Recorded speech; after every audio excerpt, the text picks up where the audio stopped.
Il y a peut-être le sang d'un quelqu'un, ou bien un représentant d'une religion quelconque, en dehors de Jésus-Christ. Son sang ne peut jamais vous sauver. Amen. Amen. Je ne sais pas si vous avez compris. Nous ne sommes pas sauvés. Nous ne sommes pas sauvés par le sang de Branham. Nous ne sommes pas sauvés par le sang de Mahomet. Nous ne sommes pas sauvés par le sang de Kadima et n'importe qui. Nous sommes sauvés par le sang de Jésus. Et c'est son sang qui nous sert de signe. Quand la colère de Dieu viendra pour abattre le monde, quand il va voir le sang, il va passer au-dessus. Mais s'il n'y a pas le sang, c'est la mort. Amen. Amen. Pourquoi nous parlons du sang?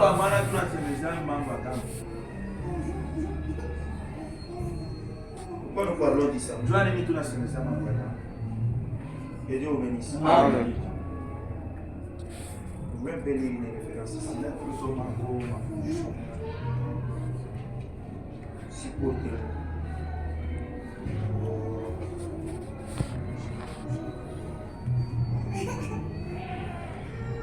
Je prends d'abord aussi.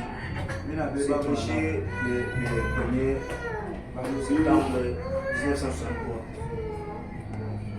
97. Écoutez un peu ça. Maintenant, l'esprit lui-même est le signe. Le Saint-Esprit lui-même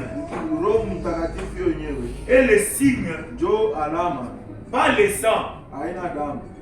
Le sang a été répandu au calvaire, c'est vrai. Mais le sang en tant que tel est retourné aux éléments dont ils avaient, les éléments dont ils se nourrissaient.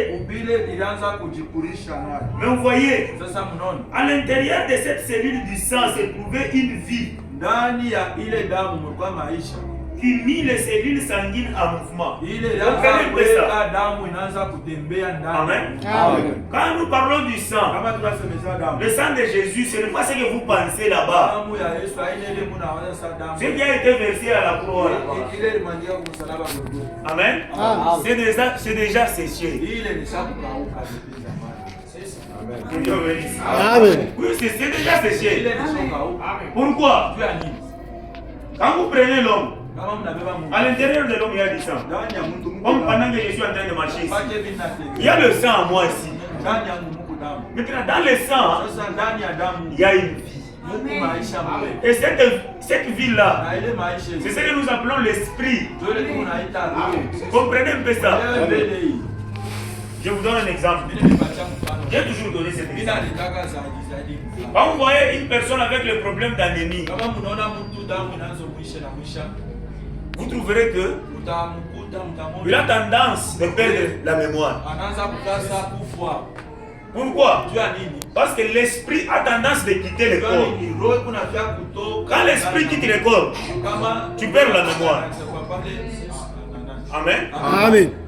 Et une fois l'esprit quitte, même si une personne avait beaucoup de sang, amen.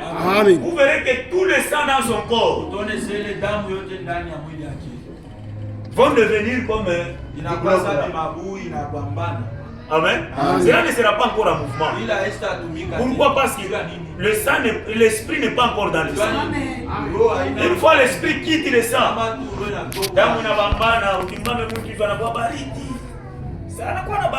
c'est parce que le sang, l'esprit n'est pas encore dans le sang. C'est-à-dire, ce qui fait que le sang soit en mouvement, c'est l'esprit. Quand l'esprit quitte le sang, directement le sang doit sécher. Ils se rassemblent pour devenir comme de l'huile de palme. Après quoi, c'est fini pour le sang. C'est-à-dire, dans le sang, il y a une vie. Et cette vie-là, c'est ce que nous appelons l'esprit.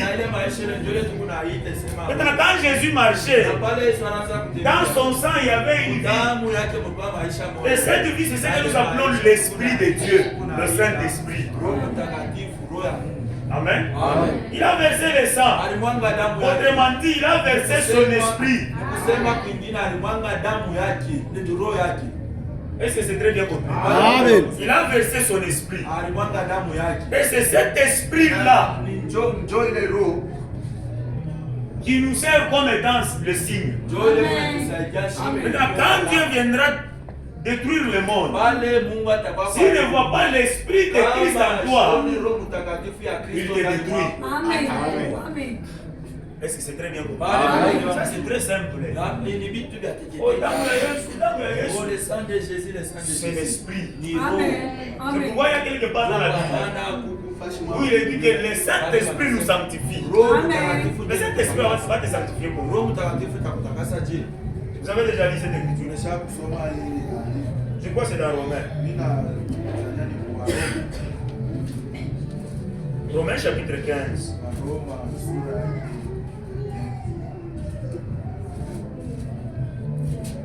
Le verset, je crois peut-être le verset 16.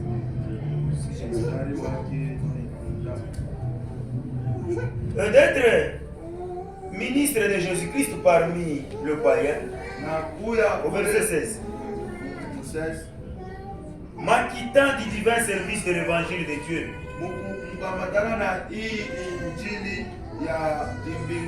Afin que le païen lui soit une offrande agréable.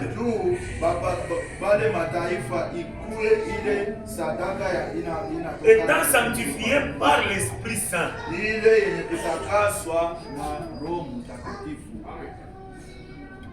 sais pas si quelqu'un a compris de quoi nous sommes sanctifiés. Nous sommes sanctifiés par l'Esprit Saint. Quand vous appelez le sang de Jésus, Seigneur, sanctifie-moi par ton sang. Autrement dit, tu appelles Seigneur.